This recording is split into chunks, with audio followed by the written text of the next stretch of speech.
Hello sir, नमस्कार सभी को। दोस्तों मैं सोलंकी सभी का स्वागत करता हूं। कैसे हैं आप सभी लोग।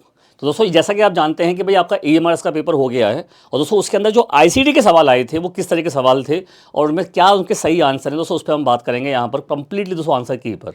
सबसे पहला सवाल आता है आपका यहाँ पर, विच protocol is use commonly send and receive email on the internet. तो सर ईमेल को रिसीव करने के लिए और सेंड करने के लिए जिस प्रोटोकॉल का यूज़ होता है उसमें आपका SMTP है या फिर HTTP, WW या फिर FTP। तो सर यहाँ पर राइट आंसर क्या बनेगा? SMTP, जिसे हम कहते हैं सिंपल मेल ट्रांसफ़र प्रोटोकॉल। इसका मेल जो है काम जो है वो क्या है, मेल को सेंड करना और रिसीव करना। इसके अलावा आप देखोगे तो IMAP एक प्रोटोकॉल होता है, इंटरनेट मैसेज एक्सेस प्रोटोकॉल, जो उसका मेल मेनली रिसीविंग के लिए होता है। लेकिन सर यहाँ पे वो ऑप्शन में नहीं दे रखा है हमें, तो सीधा हम क्या लगाएंगे, SMTP लगाएंगे। सर HTTP जो है आपका वो हाइपर टेक्स्ट ट्रांसफर प्रोटोकॉल, इसका यूज़ हम लोग वेब पेज को एक्सेस करने के लिए करते हैं। और WWW सर जो होता है, देखा वो अपने वेबसाइट जो ओपन होती है आपकी, सबसे पहले उसमें WWW का यूज़ किया जाता है। FTP सर आपकी फाइल ट्रांसफ़र करने के लिए यूज़ होता है। तो यहाँ पर जो राइट आंसर बन जाएगा वो क्या बनेगा, SMTP। तो सर बहुत सारे प्रोटोकॉल होते हैं जिनका यूज़ हम लोग अपने नेटवर्किंग के लिए या तो डेटा कम्युनिकेशन में यूज़ होता है। प्रोटोकॉल का मतलब क्या है, तो सेटअप ऑफ रूल्स, जिसे हम क्या कहते हैं, प्रोटोकॉल्स कहते हैं। ठीक है, ध्यान रखिएगा। तो ये सवाल आपका यहाँ पे पहला बनता है। दूसरा सवाल आता है सर आपका यहाँ पर, देखेंगे आप तो, विच of the following correct cloud storage जो डेवलप्ड हुआ है किसके द्वारा, गूगल के द्वारा। तो गूगल क्रोम सर आपका क्या है, एक वेब ब्राउज़र है। ठीक है, वन ड्राइव आपका होगा नहीं, आई क्लाउड भी नहीं होगा यहाँ पर। तो भैया गूगल ड्राइव देखा होगा आपने, जीमेल जो होता है उसमें आपको ये गूगल ड्राइव का स्पेस मिलता है, जो बाइट वॉल आपको 15 GB का स्पेस मिलता है। और बाद में तो इसको आप चाहो तो और एक्सटेंड करा सकते हैं। फ्री जो मिलता है हम लोगों को वो स्पेस यहाँ पर 15 GB रहता है। ठीक है, तो यहाँ पर सर ये वो स्पेस है जिसमें आप वर्चुअली डेटा को अपना स्टोर कर सकते हैं 15 GB तक। अपना फ़ोटो है, आपके कोई डॉक्यूमेंट्स हैं, ठीक है, और इनको by the help of internet आप कहीं भी एक्सेस कर सकते हो। एक तरह से ऐसे मान लो सर 15 GB का आपको पेन ड्राइव सा मिल जाता है, जिसको आप ऑनलाइन आपके लिए स्टोरेज अवेलेबल होता है, हर यूजर्स के लिए रहता है ये। तो यहाँ पर आंसर क्या बनेगा आपका, सेकंड बन जाएगा। नेक्स्ट वाला आता है सर आपका यहाँ पर कि विच of the following is not primary and direct characteristics of digital signature. इसमें सर कौन सा जो है प्राइमरी और डायरेक्ट जो है विशेषता नहीं है, किसका, आपका डिजिटल सिग्नेचर का। तो भैया ऑथेंटिसिटी नहीं है, कॉन्फिडेंटली नहीं है, या फिर आपका नॉन रेपिटेशन, या फिर इंटेग्रिटी। तो सर ध्यान रखना यहाँ पर जो ऑप्शन बनने वाला है आपका, तो सर वो ऑप्शन क्या बनेगा आपका, ए बनेगा या बी। देखो डिजिटल सिग्नेचर होता क्या है, कई बार ऐसा होता है कि हम लोग देखते हैं अपने यहाँ पर कि भाई कोई मान लो अगर आपकी कंपनी का CEO है या फिर कोई डायरेक्टर है, वो बार बार सर आपका जो है साइन करने के बजाय उस पर एक डिजिटल साइन कर देता है। और वो साइन फिर आप देखोगे आप तो आपकी मार्कशीट है या फिर आपके सर जो सर्टिफिकेट्स होते हैं उन पर आपको वो चलता है। तो इस बेसिस पर आप देखोगे सर यहाँ पर 28 का जो आंसर बन जाएगा आपका वो क्या बनेगा, सेकंड बनेगा ऑप्शन यहाँ पर। ये सर आपका कॉन्फिडेंटिव वाला पार्ट इसमें नहीं होती विशेषता, बाकी सारी होती हैं। ऑथेंटिसिटी होती है, ठीक है, नॉन रेपुटेशन होगा और इंटीग्रिटी भी रहती है। तो यहाँ पर सेकंड जो ऑप्शन है क्या बनेगा, राइट आंसर बन जाएगा। इसके बाद सर नेक्स्ट सवाल आता है आपका कि भाई विच of the following relatively accurately describe the ChatGPT। Sir ChatGPT देखोगे तो आज सर इसमें अगर देखें, हम अगर 2 साल पहले जाते हैं, 3 साल पहले जाते हैं तो इसका इतना कोई नहीं जानता था। लेकिन आज की डेट में सर ChatGPT के बारे में हर कोई जानता है, क्योंकि सर आप इसके माध्यम से सारे काम करा सकते हैं अपने। जो लोगों को क्वेश्चन निकालने में बहुत टाइम लगता था, इसको बोलो भाई डालो वहाँ पे सर्च में जा कर के कि मुझे 50 क्वेश्चन चाहिए कंप्यूटर के, तो भैया वो आपको 50 क्वेश्चन दे देगा विद आंसर्स। किस टॉपिक की चाहिए उस टॉपिक की दे देगा। तो ये है क्या, ये सर आपका जो है एक हार्डवेयर डिवाइस है, नहीं है। एक नॉलेज डेटाबेस है, ये भी नहीं होगा यहाँ पर। अ सोशल नेटवर्क प्लेटफॉर्म या फिर AI पावर्ड वर्चुअल असिस्टेंस। तो बेटा AI का आर्टिफिशियल का एक पावर्ड क्या है, वर्चुअल असिस्टेंस है, जिससे आपको हेल्प मिलती है। और बहुत सारे काम देखोगे सर आज की डेट में आपकी पूरी स्क्रिप्ट, जैसे जो लोगों को सॉफ्टवेयर बनाने में बहुत ज़्यादा टाइम लगता था, अब सर ये आपकी स्क्रिप्ट जो है बहुत जल्दी निकाल दे देता है। इस वजह से सर कंपनी के अंदर, खासकर IT कंपनी के अंदर जो फ्रेशर्स को हायर किया जाता था, जिसमें उनसे स्क्रिप्ट बनाते थे फ्रेशर लेवल पर, वो काम ही खत्म हो गया। ठीक है, तो सर यहाँ पर आंसर क्या बन जाएगा, फोर्थ बन जाएगा। नेक्स्ट वाला आता है सर आपका यहाँ पर, देखेंगे अगर आप क्वेश्चन हम लोग, इनमें से कौन सा, which of the following are search engine developed by Microsoft. Microsoft के द्वारा सर कौन सा सर्च इंजन जो है डेवलप किया गया है। देखो सर्च इंजन की अगर बात करते हैं तो एक ऐसा डेटाबेस जहां पर जैसा आप कीवर्ड डालते हैं उसके अकॉर्डिंग आपको आप मिलता है आउटपुट। अगर आपको जैसे गूगल आप यूज़ करते हैं तो गूगल क्या एक सर्च इंजन है, लेकिन सर गूगल जो है माइक्रोसॉफ्ट का नहीं है। ठीक है, तो यहाँ पर सर अगर देखें ऑफिस 365, ये एक ऑफिस का जो है टाइप है MS ऑफिस जो होता है।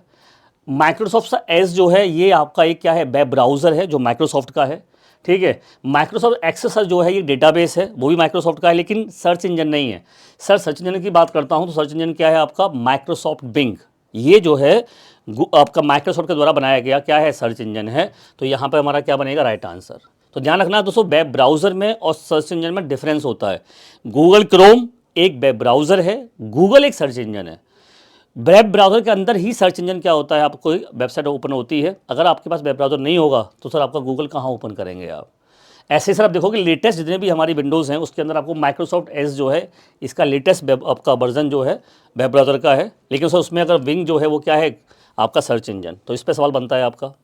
नेक्स्ट सवाल आता है आपका 31, कहता है सर कि which type of wired network commonly use to share the printer and computers in office. देखो भाई, ऑफिस की बात करते हैं हम लोग, एक लोकल नेटवर्क की अगर बात करें तो वहाँ पर आपका लैन का इस्तेमाल होता है।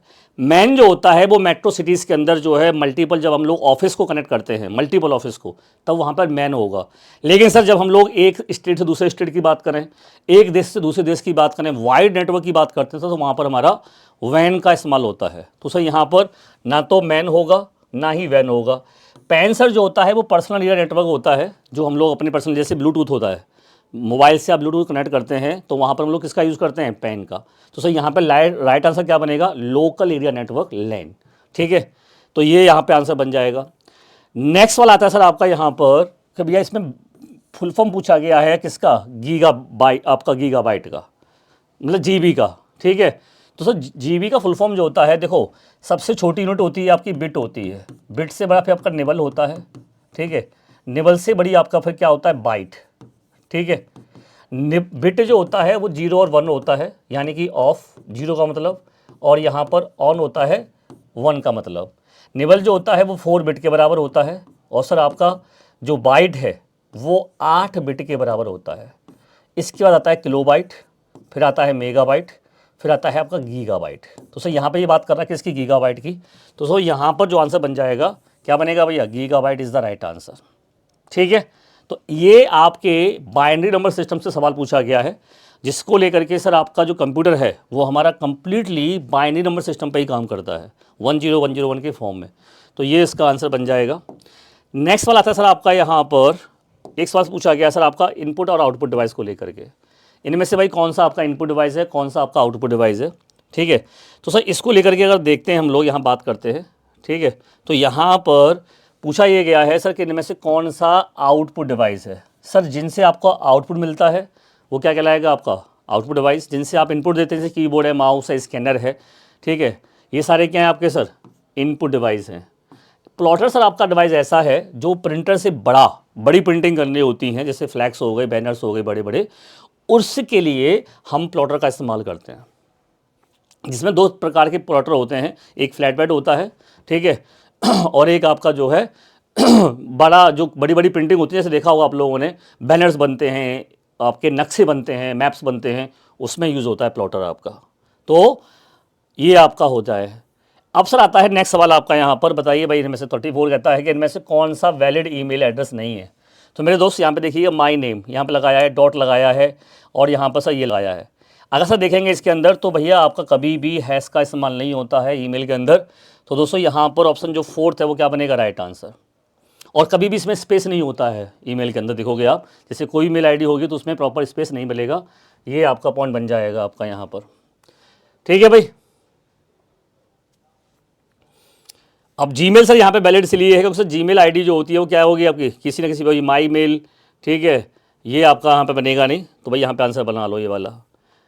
नेक्स्ट वाला आता है सर आपका, इनमें से कौन सा आपका ऐसा फाइल एक्सटेंशन है जिसमें हम लोग वीडियो फाइल के लिए होते हैं। देखो हर फाइल जितनी भी होती है ना, सबका फाइल एक्सटेंशन होता है। जैसे PDF होता है तो एडोब रीडर के लिए फ़ाइल है आपका, अगर देखूँ मैं DOC वर्ड के लिए होता है, XLS आपका वर्ड एक्सेल के लिए होता है, PPT पावर पॉइंट आपका जो है पावर पॉइंट के लिए रहता है। ऐसे ही यहाँ पर देखेंगे आप तो भैया AVI जो है ये आपका एक्सटेंशन जो है, फाइल एक्सटेंशन क्या है आपकी, जितनी भी फाइल आपकी हैं वीडियो फाइल, उसका रहता है फाइल एक्सटेंशन। तो इसको लेकर सवाल आया था आपका एक सवाल आया था आपका यहाँ पर से कि भाई बताइए इनमें से कौन सा एग्जाम्पल एप्लीकेशन सॉफ्टवेयर का नहीं है। ठीक है। तो भैया माइक्रोसॉफ्ट एक्सेस जो है आपका डेटाबेस का सॉफ्टवेयर है, ये आपका वेब ब्राउज़र है, ये आपका वर्ड है, लेकिन सर ये आपका कोई सॉफ्टवेयर का एग्जाम्पल नहीं होता। तो ऑप्शन यहाँ पर फोर्थ जो है हमारा क्या बन जाएगा, राइट आंसर। आप देखेंगे सर आपको सवाल जो दिए गए हैं एमएस ऑफिस पर, आपके ऑफिस से, विंडोज़ से, ठीक है, आपके इनपुट आउटपुट डिवाइस से, ठीक है, ये ऐसे सवाल आपके पेपर में इस बार जो है पूछे गए हैं और बहुत ही अच्छे सवाल हैं मैं ये कहूँगा। ठीक है, इसमें कोई सवाल ऐसा नहीं है कि आप लोग इसे ना कर पाएँ अगर आपने थोड़ा बहुत भी कंप्यूटर पढ़ा है तो। अब सर यूपीएस का फुल फॉर्म पूछा है, उसमें भी यू का फुल फॉर्म पूछा है केवल। यूपीएस सर अब तो अभी यूज़ करते नहीं है, पहले यूज़ करते थे जब डेस्कटॉप कंप्यूटर हुआ करते थे तो हम एक यूपीएस रखते थे। जो सिस्टम जैसे अच्छा सडनली से पावर ऑफ हो गई, लाइट चली गई, तो सर सिस्टम को 10 से 15 मिनट का बैकअप दे सके, जिससे आप आसानी से अपने जो काम कर रहे हैं कंप्यूटर पर उनको काम करके आप उनको प्रॉपर तरीके से क्या कर सकें, बंद कर दें कंप्यूटर को, जिससे कंप्यूटर पर किसी भी पार्ट पर डिफेक्ट ना पड़े, लोड ना पड़े और कोई पार्ट आपका ख़राब ना हो। तो सर उसका फुल फॉर्म होता है आपका अनइंटरप्टेड पावर सप्लाई। तो यहाँ पर सर ऑप्शन जो थर्ड है यहाँ पर क्या बन जाएगा भाई, आपका राइट आंसर बन जाएगा। नेक्स्ट वाला आता है सर आपका यहाँ पर कौन सा सर शॉर्टकट की ऐसा है, ठीक है, which the combination of commonly use to perform select all. ठीक है, जो माइक्रोसॉफ्ट विंडो में सेलेक्ट ऑल का काम करता हो। जैसे मान लो आपका एक पेज है, ठीक है, वर्ड पे आप काम कर रहे हैं और आपको सर यहाँ पर कंटेंट लिखा हुआ है, आप पूरे कंटेंट को, पूरे पेज को क्या करना चाहते हैं, सेलेक्ट करना चाहते हैं। तो भाई यहाँ पर आप कंट्रोल+V करोगे तो पेस्ट होता है, कंट्रोल+A करोगे सेलेक्ट ऑल होता है। यहाँ पर ये कट के लिए है, ये कॉपी के लिए है। तो मेरे दोस्त यहाँ पर ऑप्शन जो बी है, ठीक है, कंट्रोल+A क्या कहलाएगा आपका जो है आंसर बन जाएगा यहाँ पर राइट आंसर। ठीक है भाई। नेक्स्ट वाला आता है सर आपका इनमें से कौन सा ओपन सोर्स आपका सॉफ्टवेयर है। देखो भाई ओपन सोर्स की बात पूछी गई है तो गूगल सीट आपका ओपन सोर्स है, एप्पल नंबर्स, माइक्रोसॉफ्ट एक्सेल या फिर आपका ऑफिस स्किल। तो दोस्तों ध्यान रखना है इसके अंदर ऑप्शन जो सेकंड है ये क्या है, आपका ओपन सोर्स है, मतलब फ्री ऑफ कॉस्ट है, कोई चार्ज नहीं है। इसका मतलब ये होता है ओपन सोर्स सॉफ्टवेयर भी होते हैं, जैसे आपका ऑपरेटिंग सिस्टम की बात करता हूँ तो मैं आपका लाइनेक्स है, ओपन सोर्स है, ठीक है, यूनिक्स ओपन सोर्स में नहीं आता, विंडोज़ नहीं आता, ठीक है। तो वो सॉफ्टवेयर्स जो आपके फ्री ऑफ कॉस्ट अवेलेबल होते हैं और उनका सोर्स कोड क्या था, ओपन होता है, आप उसके अंदर मॉडिफाई भी कर सकते हैं। ठीक है भाई, तो ये सवाल बन जाएगा आपका यहाँ पर राइट आंसर। नेक्स्ट का क्वेश्चन आता है कि बताइए sir file extension of DOCX default extension किसका होता है। देखो DOC मैंने बताया था आपको अभी थोड़ी देर पहले कि DOC जो फाइल एक्सटेंशन है ये वर्ड का है, लेकिन सर DOCX की बात करते हैं तो ये आपका थोड़ा सा परिवर्तन आता है। 2003 तक जितने भी फाइल एक्सटेंशन थे वर्ड के वो क्या थे, DOC में थे। 2007 से लेकर के अब सर टिल नाउ जितने भी वर्जन आपके आगे देखने को मिलेंगे आपको तो वो DOCX में है, MS वर्ड के ही।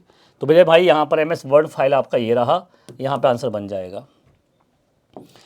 नेक्स्ट सवाल आता है सर आपका यहाँ पर, हो गए सवाल, लो भाई हो गए ख़त्म। तो सर ये सवाल थे आपके टोटल इसके अंदर जिसमें आपका ICT के सवाल पूछे गए थे। आई होप आपको ये सारे सवाल क्लियर होंगे। अगर किसी भी सवाल में किसी तरह का कोई भी डाउट रहता है, कोई भी क्वेश्चन रहता है, कमेंट करना मेरे को यहाँ पर आप, ठीक है, और उसमें हम देख लेंगे। लेकिन सर ध्यान रखना बहुत अच्छा पेपर आया था, जनरल पेपर पूरा ओवरऑल देखा जाए तो। रीजनिंग के सवाल थोड़े से जो है टाइम लेंथी वाले थे, लेकिन सर आपके कंप्यूटर बहुत अच्छा था। तो आप लोग यहाँ पर हमारे साथ जुड़े रहें। कहाँ पर, जो बच्चे भी ऐसे हैं जो टायर 2 की तैयारी करना चाहते हैं अभी MRS में, ठीक है, सब्जेक्ट दोस्तों स्पेसिफिक, तो उन बच्चों के लिए सारी क्लासेस आपको कहाँ मिल जाएंगी, आप हमारे साथ दोस्तों सुपर पास लाइव में जुड़ सकते हैं। ठीक है दोस्तों, ये यहाँ पर सुपर पास लाइव जो है आप 1 रुपये से भी अपनी डैमो लेके देख सकते हैं। ठीक है, और उसके बाद आपको ये 3 महीने के लिए एक्टिवेट हो जाता है या 1 साल के लिए भी, डिपेंड करता है आपको कौन सा लेना है। लेकिन सर आप अपना डेमो लेके देख सकते हैं जिसमें आपको 375+ एग्जाम्स हैं, आपके 1.5 लाख मॉक टेस्ट हैं, स्टडी नोट्स हैं, PYQ हैं। तो भैया ट्रायल लें, ठीक है, और अच्छा लगे तो इसको रखिएगा, अदरवाइज़ इसको आप ऑटो पे को डिलीट भी कर सकते हो। तो सभी लोग यहाँ पर इसको यूज़ करने के लिए आप चाहें सर तो एक कोड इस्तेमाल कर सकते हैं डिस्काउंट के लिए, क्योंकि सर जब आपका पैसा कटता है ना तो डिस्काउंट मिल जाएगा आपको। वो कोड है आपका 16 अंकी। और अधिक जानकारी के लिए आप मेरे मोबाइल नंबर पर भी मुझे संपर्क कर सकते हैं, ये नंबर रहेगा मेरा, ठीक है, 9311973566। ठीक है भाई, ये नंबर अभी नहीं है तो भैया ये नंबर आप यहाँ पे मेरे मुझसे क्वेरी कर सकते हैं। तो मिलते हैं सर आपकी अगली क्लास में। तब तक नमस्कार, जय हिंद, जय भारत।